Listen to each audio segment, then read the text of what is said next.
WhatsApp बच्चा party, this is Ankit from eco Seekho और हम लोग आ चुके हैं supply chapter number 9 CBSE class 11th micro economics के ऊपर वीडियो नंबर 4 के साथ। So video number 1, 2 and video number 3 में हमने डिस्कस किया था सप्लाई के बारे में। We talked about individual supply, market supply, कौन कौन से फैक्टर्स हैं जो कि सप्लाई को अफेक्ट करते हैं। हमने बात किया था अबाउट सप्लाई फंक्शन, हमने बात किया था सप्लाई शेड्यूल के बारे में, हमने बात किया था सप्लाई कर्व के बारे में, एंड सबसे इंपॉर्टेंट हमने बात किया था about the law of supply. Law of supply होता क्या है, इसके अजम्पशंस क्या है, इसको लेकर कुछ इंपॉर्टेंट फैक्ट्स, इसके पीछे के रीजंस, इसके पीछे के एक्सेप्शंस, ये सब चीजों के ऊपर डिस्कशन खत्म करके हम आए थे वीडियो नंबर 3 में। एंड वीडियो नंबर 3 में आप लोग को बोला गया था about the change in supply. ठीक है, तो दो प्रकार के चेंजेस के बारे में आप लोग को वीडियो नंबर 3 में डिस्कस किया गया था।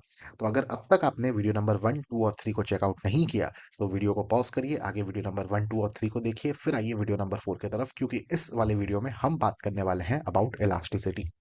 या सो इस चैप्टर का numerical part elasticity of supply के बारे में हम डिस्कस करेंगे, विच इज वेरी इंपॉर्टेंट। ठीक है, एग्जाम में डेफिनेटली आप एक्सपेक्ट करके चल सकते हो कि इसके ऊपर आपको कुछ ना कुछ क्वेश्चन पूछेगा ही पूछेगा। ठीक है, कुछ ना कुछ हम लोग को न्यूमेरिकल देगा ही देगा और हमको इसको करना है। ठीक है, so before proceeding on understanding what is elasticity, ठीक है, तो इसका थोड़ा डेफिनेशन देख लेते हैं और डेफिनेशन को ब्रेक डाउन करते हैं। ठीक है, कि इलास्टिसिटी का फिर मतलब क्या होता है सर। ठीक है, चलिए। So price elasticity of supply refers to the degree of responsiveness of supply due to change in the price of the commodity।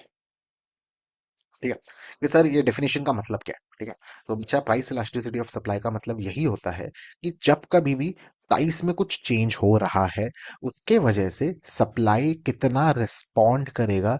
अगर मैं उसको क्वांटिफाई करने का कोशिश करूं, उसको निकालने का कोशिश करूं, तो उसी को बोला जाता है प्राइस इलास्टिसिटी ऑफ सप्लाई। ठीक है, सो प्राइसेस में कुछ भी चेंज हो रहा है जिसको आप प्राइस फैक्टर बोलते हो, जिसकी वजह से आपका movement along the supply curve होता है। तो प्राइस में अगर कुछ भी चेंज हो रहा है तो उसके वजह से सप्लाई कितना रिस्पॉन्ड करेगा। तो अगर मैं इसी चीज को निकालना चाहता हूं तो मैं इसको बोलता हूं प्राइस इलास्टिसिटी ऑफ सप्लाई। ठीक है, so price elasticity of supply को निकालने के दो तीन अलग अलग तरीके हैं। तो सबसे पहला इसका सबसे बेसिक फॉर्मूला देख लेते हैं। So price elasticity of supply को आप ई एस से डिनोट करते हो, जिसका फॉर्मूला है percentage change in quantity supplied whole divided by percentage change in price। ठीक है, ये इसका सबसे पहला फॉर्मूला। अच्छा सर, ये percentage change in quantity supplied को आप कैसे निकालते हो। हम्म, इसको निकाला जाता है मेरा जो कुछ भी न्यू क्वांटिटी है माइनस जो कुछ भी ओल्ड क्वांटिटी है divided by old quantity into 100। Similarly percentage change in price को कैसे निकाला जाता है, जो कुछ भी न्यू प्राइस है minus old price divided by old price into 100। अगर आपको कंफ्यूजन लग रहा है तो इसको ऐसे समझिए कि आपका किसी एक टेस्ट में 60 आया था, अब आपका उस टेस्ट में 72 आ रहा है। तो अगर आपसे पूछा जाएगा आपके टेस्ट में कितना परसेंटेज इंक्रीज है, ठीक है, तो आप मेरे को क्या बोलोगे, आप मेरे को तो यही बोलोगे कि सर मेरा कितना परसेंटेज इंक्रीज है, will be 72 minus 60 whole divided by 60 into 100। तो आप मेरे को बोलोगे sir it is 12 by 60 into 100। तो सर मेरा पिछली बार के मुकाबले इस बार स्कोर कितना इंक्रीज हुआ है, 20% इंक्रीज हुआ है। ठीक है, यही ऐसे ही हम लोग निकालते हैं percentage change in quantity supplied and percentage change in price. ठीक है, तो ये जो कुछ भी निकाला गया है, तो अगर मैं इसको यहाँ पे सब्सटीट्यूट करूं, ये जो ओरिजिनल फॉर्मूला है, तो ये क्या हो जाएगा, ये हो जाएगा आपका Q2 minus Q1 divided by Q1 into 100 whole divided by P2 minus P1 divided by P1 into 100। यहाँ से 100 कैंसिल हो गया। ठीक है, Q2 माइनस Q1 को हम लोग लिख सकते हैं चेंज इन क्वांटिटी। ठीक, सो आपका ES आपको दिख रहा है चेंज इन क्वांटिटी, ये जो ट्राइंगल साइन है इसको डेल्टा बोला जाता है, divided by Q1 whole divided by change in price divided by P1। या फिर चीजों को मैं और थोड़ा बेटर वे में अगर लिखूं तो मैं बोल सकता हूं elasticity of supply is equals to delta Q divided by delta P into P1 by Q1। So ये है आपका दूसरा मेथड। ये दूसरे वाले मेथड को हम बोलते हैं प्रोपोर्शनेट मेथड।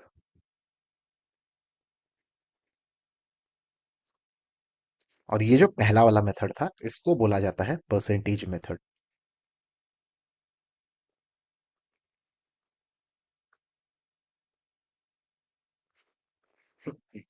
ठीक है। चलिए, प्रोपोर्शनेट मेथड में ना एक चीज ध्यान से देखिए। हम जब वीडियो नंबर 1 वीडियो नंबर 2 में सप्लाई को डिस्कस कर रहे थे, जब हमने सप्लाई कर्व को इंट्रोड्यूस किया था, उस समय आपको बोला गया था कि सप्लाई कर्व का स्लोप हम लोग निकालते हैं change in price divided by change in quantity करके। ठीक है। और यहाँ पे मेरे को क्या दिख रहा है, यहाँ पे मेरे को change in quantity by change in price दिख रहा है। तो मैं इसी फॉर्मूला को मॉडिफाई करके ऐसे भी लिख सकता हूँ। So elasticity of supply is nothing but 1 divided by slope of supply curve into P1 divided by Q1। Sir ये P1 और Q1 का क्या मतलब होता है? इसका मतलब होता है ओरिजिनल क्वांटिटी। ठीक है। तो चलिए एक एग्जांपल लेते हैं इसको समझने के लिए। जब when the price of a commodity was 10 rupees, the quantity supplied by a seller was 100 units. And when the price increased to 15 rupees, quantity supplied by the seller is now 500 units. Find the price elasticity of supply। यही मेरे को सवाल पूछा गया है। तो सबसे पहला बहुत जरूरी है आइडेंटिफाई करना, P1 क्या है, Q1 क्या है, P2 क्या है, Q2 क्या है। पहले प्राइस था 10 रुपीज, तो ये आपका P1। फिर प्राइस हो गया 15 रुपए, तो ये हो गया आपका P2। पहले क्वांटिटी था 100 यूनिट्स, तो आपका ये Q1। क्वांटिटी हो गया 500 यूनिट्स, तो ये हो गया आपका Q2। ठीक है। तो ये इंफॉर्मेशन को यूज करते हुए मैं बोल सकता हूँ इलास्टिसिटी ऑफ सप्लाई मेरा हो जाएगा delta Q divided by delta P into P/Q। यहाँ पे डेल्टा क्यू का वैल्यू कितना हो जाएगा? Delta Q is new Q2 minus Q1, that is new quantity minus old quantity. तो ये आपका हो जाएगा 500 minus 100 divided by delta P आपका new price minus old price, that is P2 minus P1, that is 15 minus 10 to ये जो P है ये आपका ओल्ड प्राइस है P1, जो कि आपका 10 है। और ये जो Q है वो आपका ओल्ड क्वांटिटी है, that is Q1, that is 100। इसको जब मैं सॉल्व किया तो मेरे को आंसर मिल रहा है 400 डिवाइडेड बाई 5 इंटू 10/100। यहाँ से 2 जीरो कट गया, यहाँ से 2 जीरो कट गया, this is 1 this is 2 and finally मेरे को आंसर मिल रहा है 8। तो what is the elasticity of supply? Elasticity of supply बच्चा, यहाँ पे मेरा वैल्यू आ रहा है 8। ठीक है। सो आई होप आप लोग को ये समझ में आया। लेकिन अब इसके कंक्लूजन की तरफ आते हैं, अब इसके इंटरप्रिटेशन की तरफ आते हैं। ये 8 का क्या मतलब है सर? ये हमारे मन में सवाल आता है, ये 8 का क्या मतलब है? तो चलिए इसको समझने के लिए ना एक नंबर लाइन बनाते हैं। ये बन गया आपका एक नंबर लाइन। ठीक है। नंबर लाइन आपका जा रहा है कहाँ तक? इंफिनिटी तक। ये है आपका 0, ये है आपका 1।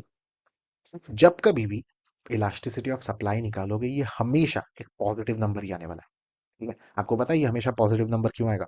Because of the direct relationship between price and quantity supplied. कि ये दो अलग अलग चीजों के बीच में एक डायरेक्ट रिलेशनशिप है, तो हमेशा price elasticity of supply positive ही आना है, और कुछ पॉसिबिलिटी है ही नहीं। या सो जब कभी भी इसका वैल्यू 0 आएगा, तो आप क्या बोल सकते हो इस प्रकार के सप्लाई को? बोल सकते हो कि there is a perfectly in elastic supply. जब कभी भी वैल्यू आपका इंफिनिटी आएगा, तब आप क्या बोल सकते हो? इस प्रकार इंटरप्रिटेशन आपका क्या रहेगा? आप बोलोगे सर ये परफेक्टली इलास्टिक सप्लाई है। ठीक है। जब कभी भी आपका वैल्यू 1 आएगा, तो आपका इंटरप्रिटेशन क्या रहेगा कि सर ये तो यूनिटरी इलास्टिक सप्लाई है। ठीक है। जब कभी भी आपका वैल्यू 0 से 1 के बीच में रहेगा, तो आपका इंटरप्रिटेशन क्या रहना चाहिए कि सर ये वाला तो इन इलास्टिक सप्लाई है। एंड फाइनली जब कभी भी वैल्यू 1 से इंफिनिटी के बीच में रहेगा, तो आपका कंक्लूजन होना चाहिए कि सर ये वाला तो इलास्टिक सप्लाई है। सो बच्चा, जब पिछला वाला क्वेश्चन हम लोग कर रहे थे, पिछले वाले क्वेश्चन में आप लोग का इलास्टिसिटी का वैल्यू कितना आया था? 8 आया था। तो आप क्या कंक्लूड करोगे यहाँ से? आपका कंक्लूजन यही रहेगा कि this product has got a very high elastic supply. This product has a very high elastic supply. ठीक है, चलिए ये था इसके बारे में।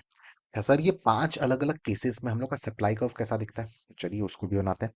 ठीक है, सो मेरा सप्लाई कर्व ये 5 अलग अलग केसेस में कैसा दिखने वाला है। सो परफेक्टली इनइलास्टिक केस में मेरा सप्लाई कर्व कुछ ऐसा दिखेगा। ठीक है, ये वाले पार्ट को कर देते हैं कॉपी पेस्ट, इसको हर जगह हम यूज करते रहेंगे।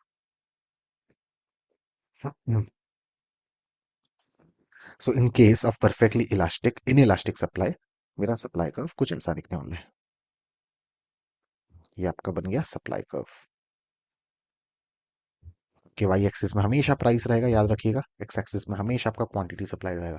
तो सप्लाई कर्व के बारे में आप क्या बोल सकते हो यहाँ पे, कि supply curve is a vertical straight line parallel to the Y axis, perfectly inelastic supply.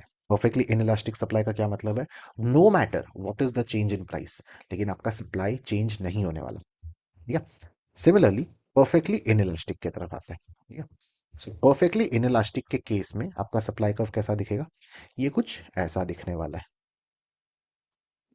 ठीक है, सो अपवर्ड स्लोपिंग ही है, क्योंकि सप्लाई कर्व है, सारा का सारा सप्लाई कर्व अपवर्ड स्लोपिंग रहेगा, लेकिन ये कुछ ऐसा दिखेगा, ये थोड़ा सा फ्लैट है।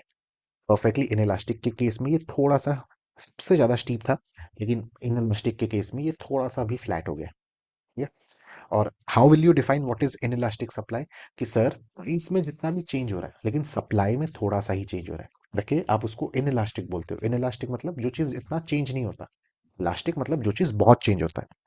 तो इनइलास्टिक इसको इसके लिए बोला जा रहा है क्योंकि प्राइस में जितना चेंज हो रहा है ना, आपके सप्लाई में उतना चेंजेस नहीं हो रहा है। लेट से एक प्रोडक्ट का प्राइस 20% बढ़ रहा है, लेकिन उसका सप्लाई सिर्फ 10% ही बढ़ रहा है। तो इस केस में आपको जो जिस टाइप का इलास्टिसिटी मिलेगा उसको आप इनइलास्टिक बोलोगे, कि प्राइस में जितना चेंज हो रहा है उतने सप्लाई में चेंजेस नहीं हो रहा। ठीक है, फिर तीसरा आता है आपका unitary elastic supply. Unitary elastic supply के केस में आपको जो सप्लाई कर्व मिलेगा वो आपका क्रॉस करेगा ओरिजिन से। तो हमेशा याद रखिए, कुछ भी अगर सप्लाई कर्व आपके ओरिजिन से क्रॉस कर रहा है तो वो सप्लाई कर्व के इलास्टिसिटी के बारे में क्या बोला जा सकता है, कि it has got a unitary elastic supply. ठीक है, तो आपके सामने अभी आपको दो अलग अलग सप्लाई कर्व दिख रहा है जो कि दोनों का दोनों ओरिजिन से क्रॉस कर रहा है। एक आपको दिख रहा है एस और एक आपको दिख रहा है S1। तो क्या आप मेरे को बोल सकते हो एस और S1 के बीच में क्या सेम है? करेक्ट, दोनों के बीच में अगर कुछ सेम है तो सर दोनों का इलास्टिसिटी है 1। लेकिन क्या आप मेरे को बोल सकते हो एस और S1 के बीच में क्या डिफरेंस है? तो बच्चा दोनों के बीच में अगर कुछ डिफरेंस है वो उनका स्लोप, दोनों के स्लोप अलग अलग है, लेकिन दोनों का इलास्टिसिटी सेम है। ठीक है, and then we have elastic supply.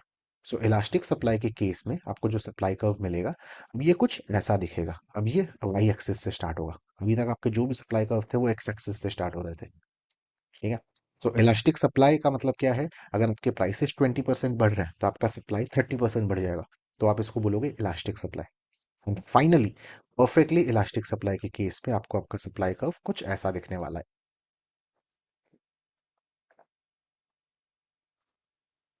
It will be a horizontal straight line. ठीक है, ये एरो को भूल जाइए, it will be a horizontal straight line parallel to the X axis. ठीक है, सो एक चीज देखिए कैसे आपका इलास्टिक जो सप्लाई कर्व है धीरे धीरे फ्लैट होते जा रहा है। ठीक है, सबसे पहले ये था सबसे स्टीप। ठीक है, फिर ये हो गया थोड़ा सा और फ्लैट, फिर ये हो गया और थोड़ा फ्लैट, फिर ये हो गया और थोड़ा फ्लैट, और अब ये हो गया सबसे ज्यादा फ्लैट। सो यहां से एक इंपॉर्टेंट कंक्लूजन ये भी निकल के आ रहा है कि सर जैसे जैसे आपका इलास्टिसिटी का वैल्यू बढ़ते रहेगा वैसे वैसे आपका सप्लाई कर्व और फ्लैट होने वाला है। ठीक है, तो यही था सप्लाई कर्व के इलास्टिसिटी के बारे में कुछ फैक्ट्स। वैसा हम लोग को दिखता है सप्लाई कर्व, और ये सारे वैल्यूज का इंटरप्रिटेशन क्या है एंड क्या उसका मतलब है, ये सब चीज ने हमने डिस्कस किया। ठीक है, सो मूव करते हैं last part of your chapter number 9, that is time period and supply. ठीक है, सो टाइम पीरियड का सप्लाई के साथ क्या रिलेशन है। सो टाइम पीरियड एंड सप्लाई, और तीन अलग अलग टाइम पीरियड के बारे में हम बात करने वाले हैं। ठीक है, तो सबसे पहला टाइम पीरियड जो है उसको हम मार्केट पीरियड बोलते हैं। ठीक है, मार्केट पीरियड को आप वेरी शॉर्ट पीरियड भी बोलते हो।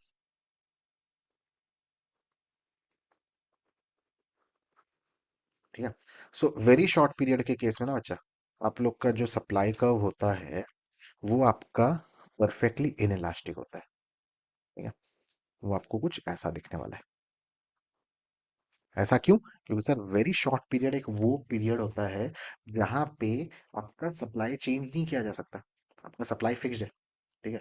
तो लेट्स से एग्रीकल्चरल मार्केट के बारे में अगर बात करें, तो अचानक से वेरी शॉर्ट पीरियड में एग्रीकल्चरल आउटपुट का सप्लाई को चेंज नहीं किया जा सकता। अगर मैं एक फार्मर हूँ, मेरा एक फील्ड है जहाँ पे मैं 100 kg ही पोटैटोज को ग्रो कर सकता हूँ, अचानक से अगर प्राइस बढ़ गया तो I can not increase my supply no matter what. ठीक है। सो वेरी शॉर्ट पीरियड में या फिर मार्केट पीरियड में supply curve is fixed, supply curve is perfectly inelastic, I can not change my supply. ठीक है। फिर आता है दूसरे टाइप का टाइम पीरियड जिसको हम बोलते हैं शॉर्ट पीरियड।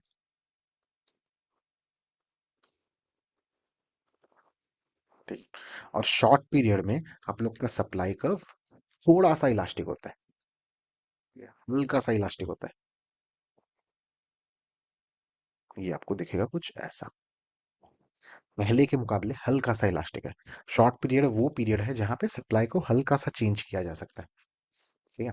एंड फिर तीसरा आता है आप लोग का long period.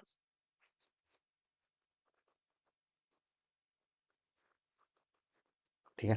And long period में सप्लाई के बारे में ये बोला जा सकता है कि सप्लाई आपका पूरा का पूरा चेंज किया जा सकता है, सप्लाई आपका बहुत ज्यादा इलास्टिक है यहाँ पे।